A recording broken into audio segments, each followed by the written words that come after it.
Naging mainit nga na kontrobersya ang isyong ito sa mundo ng social media. Sa gitna ng mainit na usapin tungkol sa kampanya laban sa masamang gamot, umugong ang balita na may hawak umanong ebidensya si dating Pangulong Rodrigo Roa Duterte laban sa Pangulong si Presidente Kuting ng Norte.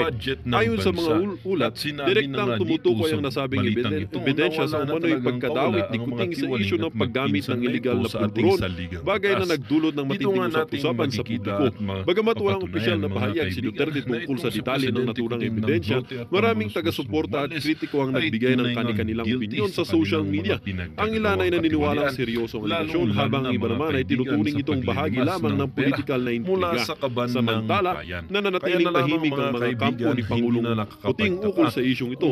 Ang ilan sa mga tagapagsalita ng palasyo ay nagbigay diin na hindi dapat basta paniwalaan ang mga ganitong paratang nang walang malinaw na patunay. Ang usapang ito ay nagdulot ng panibagong diskusyon tungkol sa integridad ng mga opisyal ng gobyerno, lalo na sa mga nangungunang lider ng bansa. Hinihintay ng marami ang anumang opisyal na aksyon o pahayag mula sa magkabilang panig upang linawin ang mga negasyon.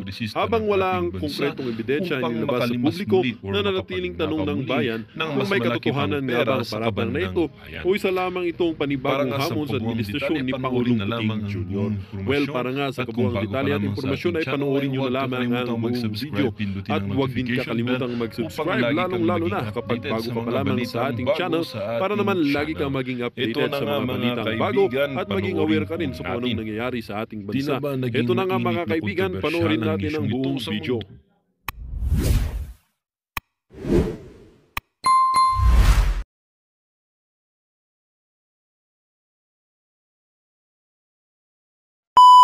Ongoing ngayon ang live streaming ni Fairlady Maharlika. Kaya minabuti ko na maggawa kaagad ng vlog reaction sa kanyang pasabog. Ito na yung isa sa pinaka malakas na pasabog niya kontra kay Kuting ng Norte. Tungkol ito sa paggamit ng pulburon. Okay? So, pakinggan natin si Fairlady Maharlika. Mga kababayan, are you ready? Hold your breath. Okay? Ten-ten-ten-ten, ten-ten. Lisa, tagos yan sa kipay mo. Alright. 2017, ayon sa Puting Ahas, ay kasama pala ang walang iba kundi si Kuting ng Norte sa narco list. So, hindi lang siya typical na pulboronic, kundi kasama siya sa narco list ayon sa ating Puting Ahas. So, I challenge you, Kuting, huwag ka nang inan yung lahat, sumagot kayo sa aking expose na ito ngayon. At anong nangyari, mga kababayan? Nakiusap pala, lumuhod, nagmanikluhod, si Senator Amy, okay, sa Duterte administration na wag isama yung kapatid niya. At ito ay, kakausapin niya, ayusin niya na umalis sa ganong bisyo, sa ganong klaseng kamunduhan, yung may kasabwat siya, may protector, you know what I mean? So yun pala ang chika boom boom dyan, mga kababayan. Kaya naman pala, for the first, second, inaugural, what do you call it? State of the Nation address niya, wala siyang binabanggit tungkol sa droga. Bakit mo nga naman kakalabanin ang sarili mo? Kung maliban sa user, ikaw ay protector pa. At I hope, Pangulong Duterte, lumabas mismo sa bibig ni Pangulong Duterte. So ako po wala akong kinalaman dito. Inosente ako. Okay? Wala akong kasalanan. Ako ay walang kamuwang-muwang. Okay? Kunyari, kapapanganak ko pa lang. So nagsisimula pa lang ako magsalita. It just so happen, yung salitang yun, nanggaling yun sa mga tao mismo na naka-witness ng pangyayari. Okay? So ngayon, mga kababayan, ang nangyayari ngayon, di ba, nakiusap, naaayusin nila itong pagiging involved ni Kuting sa pulburon. Pero tuloy-tuloy dahil, mga kababayan, nung time di ba, na 2016 election. Okay? Natalo si Kuting. Maliban doon sa naging manikluhod si Amy, ay si Kuting ay talagang down na down, kaya nagpulboronic. Nagpulboronic talaga siya ng bonggang-bongga. At ang sabi ni Pangulong Duterte, okay, Pangulong Duterte ha, itama mo ako kung mali ako dito, okay? Ayon sa aking puting ahas, sabi ni Pangulong Duterte kay Senator Amy, parang hindi eksakto ganito yung pagkasabi, pero ito yung konteksto ng kanang mensahe. Ayusin mo yung kapatid mo, okay? Dapat marunong siyang umarap ng defeat or challenge sa buhay niya. Paano siya magiging effective leader, which is hindi siya leader, kung hindi niya kayang harapin ang pagkatalo? Actually, hinarap niya. Kaya siya nag-electoral protest. Smartmatic, labanan natin. Sabi niya, ang Smartmatic, alam mo, Marley ka, di ba? Mga interview ko sa kanya. Ang Smartmatic nandiyan sa Pilipinas, hindi para magbenta ng mga automated election, kundi magbenta ng dayaan. Coming from Kuting. Pero again, after niyang manalo, wala na kasi tingin sa ating kaalaman, based sa signed affidavit ni Atty. Glenn Chong, nakipagsabwatan pala sila at ang asawa niya. Okay, balik tayo kay Kuting. Okay? So yun yung chika boom boom ng aking puting ahas. Alright? Na hindi kayang harapin ni Kuting kasi ineffective. Talagang incompetent siyang leader dahil mga palangga, pag si Kuting ay inabot ng tamad, magkukulong sa kwarto, magmumukmok, at walang sino mang makakapagpalabas sa kanya kapag hindi na siya ready. It's the same thing ng ginawa ni Kuting noong bombing and lindol sa Surigao. Ito recently lang, December 2 and December 3 event. So, dahil hindi niya kayang, he is not a leader. He is a pulboronic person. Okay? Kamkamero, lahat na ng kasamahan na sa kanila. So, hindi niya kayang harapin ang problema ng bayan. Enrico, thank you. So, hindi niya kayang harapin ang... Okay, so, grabe, ulitin ko, ito ng pinakamatinding pasabog ni Fair Lady Maharlika. Yung mga previous niyang expose galing sa mga puting ahas niya is, to me, halos 99.9% nagkakatotoo.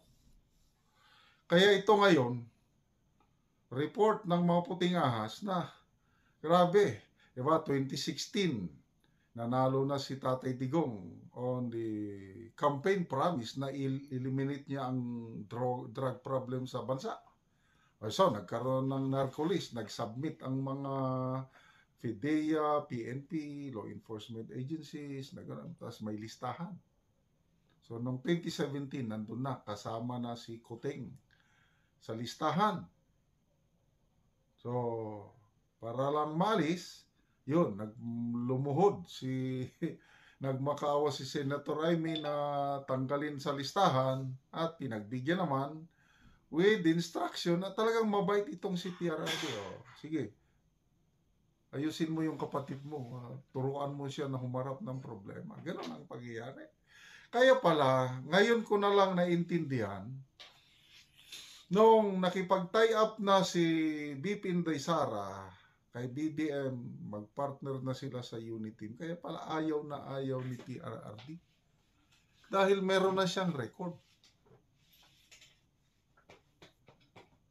Kaya, di ba very clear yung pasaring. Parang pasaring na, dik yan, weak leader yan, spoiled brat yan. Mga ganun, ang mga pasaring. Isa ako sa medyo, hindi naman yung galit na galit. Sabi ko, inintindi ko na lang si PRRD. Ang reasoning ko na lang noon siguro, gustong-gusto niyang mag-presidente si Mayor Sara at frustrated si Tatay Digong. Bakit nag-slide down na vice president lang ang presidente si BBM? Ganun na lang ang reasoning ko noong una. Kaya, pagbigyan ko na lang yung parang panlalait o pang-i-small ni PRRD kay BBM as a candidate. Ngayon ko na napapatunayan, totoo pala na weak leader siya. So, ito ang challenge ngayon. Sagutin nila si Marlica. Magsalita sila na bagay na hindi nila ginagawa. Ang isasagot ko, sasagot sila, fake news yan si Marlica. Kagaya yung nangyari kay Secretary Boying na expose ng Marlica, 3 weeks nang nakaratay sa hospital, St. Luke si Boying. Anong response? Fake news. Ako naman, may nagpasa sa akin ng impormasyon. Ang source, doktora nagtatrabaho sa St. Luke's, sinabi, naka-life support si Secretary Boying. So ito, report lang ito, hindi ko pa na-confirm. Kaya lang, bahala kayo kung maniwala kayo hindi. But, ang tanong, bakit hindi sila magpakita ng proof of life para maalis na yung haka-haka? Because karapatan nating mga taong bayan na malaman anong kalagayan ni Secretary Boying dahil government official siya, Secretary of Justice. Hindi siya ordinaryong empleyado, kung janitor lang sana. Babayaan mo na kay Secretary of Justice. 3 weeks nang hindi nagpapakita. So, ito ngayon, grabe. Kasama sa narcolist. Halos nanghina ang katawan ko ngayon. So, mai-relate ko na yung nangyari sa Lindol and Marawi bombing. Na nag-attend siya ng kasal. Tapos, hindi na nagpakita ng ilang araw. Ito na, connecting the dots. Naniniwala ko sa mga sinasabi ni Madam Marlica. Nabudol po tayo mga kaibigan at doon kung anong mangyayari sa bayan natin sa ganitong presidente. Pagdasal na lang po natin ating bayan at magpasalamat tayo sa mga puting ahas ni Marlica at si Marlica na nagsisilbing boses ng taong bayan ngayon. Kaya nalalaman natin itong mga kalukuhan na pinaggagawa ng administrasyong ito. Maraming sources ng kanyang hinanakit. Pakinggan muna natin siya, yung pahayag niya tungkol sa pagsuspende ng MTRCB o National Telecommunications Commission sa kanyang programa sa SMNI, Gikan sa Masa para sa Masa. Pagsuspende sa programang Gikan sa Masa para sa Masa, matinding paglabag sa constitutional rights ayon kay dating Pangulong Rodrigo Duterte. 1. That would be a gross violation of my constitutional right to free expression. And second, of course, is the outfit which I am using as a platform, violation of press freedom. Magdadalawa yan. Kasi using a medium there, which is a SMNI. So, yun ang akin. Those constitutional rights are sacred. Talagang mabigat yan sa ating konstitusyon. In my view, the suppression to express your right to exercise this freedom, it cannot be the subject of a preliminary or a permanent status. Hindi nga pwede yan. The right to free expression is absolute. To me, that is how I understand it. A temporary preventive suspension is by itself already a censorship. Hindi ka nakasalita. You're censored. So, to me, to that extent, or to the full time that you are not allowed to talk, it is a derogation of your right, of your constitutional right to free speech and free expression. So, yun po. ito ang isang source ng hinanakit o sama ng loob o stress ni PRRD dahil sinabi niya na violate ang kanyang constitutional right. Pero hindi na siya makapagsalita. Pinigilan na siyang dating presidente. Tapos, yun na lang. Ang kanyang maibahagi sa taong bayan, ang kanyang karanasan, karunungan, wisdom. Papahayag lang siya ng kanyang opinion. Anong masama dun?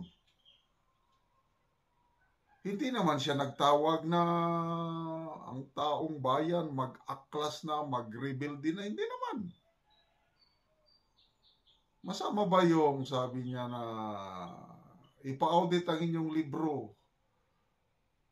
Kailangan namin ng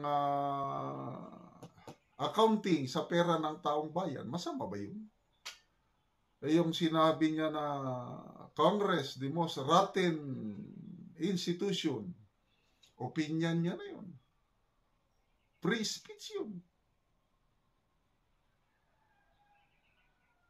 Ano ba, yung sabi niya na may kung kung hindi kayo magpa-audit, wala kayong mga resibo, walang accounting, hindi muna tayo magbabayad ng buwis. Meron mang kondisyon. Yung kondisyon na yun. Di ba? Yan ang dapat gawin. Ipa-audit, pakita ng resibo.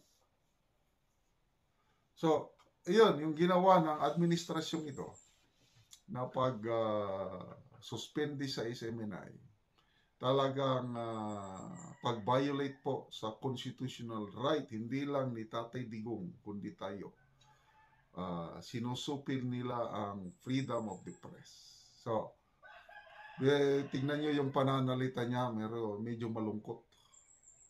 So, yun ang isang posible na magdulot ng stress o hinanakit kay Tatay Digong. Sana he will take it lightly. Wala lang. Total, retired naman siya. Relax lang po. Minamahal naming President Duterte. May solusyon dyan. Maririnig ka pa rin namin. Okay, nakikita kong another source of hinanakit o frustration ni PRRD? Itong ICC. Dahil kumpirmado na pinapasok na ang ICC para imbestigahan ni itong si Tatay Digong and later on si BP Sara. Kung ako si Tatay Digong, hindi ko mapigilan ang damdamin ko, maghinanakit o magagalit ako sa Marcos Jr. na ito. Maisip ko tuloy yung ginawang pagtulong ni PRRD, yung pagpalibing kay dating President Marcos Sr. sa libingan ng mga bayani. Pagkatapos ng that's a political risk yung ginawa ni PRRD, yung pagpalibing. Political risk, political will, strong leadership yun. O at least, walang masyadong reaksyon. Mas marami ang natuwa. Mayroong kumontra, kailangan mga dilawan lang. Si Kiko Pangilinan lang na ipahukay daw niya ang labi ni President Marcos Sr. But after that, wala naman. So pagkatapos ng ganong pagtulong sa pamilya Marcos, ganito pa ang isukli ng presidenting ito. Parang walang utang na loob. Yung nabanggit ko na, ang sakit ng Presidente Marcos is amnesium way utang kabubuton. Amnesia ba? Nakalimot na sa magandang kabutihang loob na ipinakita ni PRRD sa kanilang pamilya. Ngayon, ganito ang ibalos sa Bisaya, iganti. Patraidor na pagpasok sa ICC. Yun. Kung hindi makontrol ang pag-isip, emosyon ni PRRD, may stress siya dahil sa galit kay PBBM, baka magkasakit. ano pa, mga hinanakit na posibleng ano. Ito, yung sa kanyang anak, si BP Inday Sara. Kasi gustong-gusto ni PRRD na tatakbo na si BP Inday Sara na presidente last year, yung election. Kaya lang, don't know. Turn of events, naging vice president na lang tinakbuhan at ito, BBM, naging kandidato ng presidente at nag-team up pa silang dalawa. Noon pa lang is may friction na eh. Kaya makita nyo, hindi talaga in-endorse ni PRRD, tinaas ang kamay.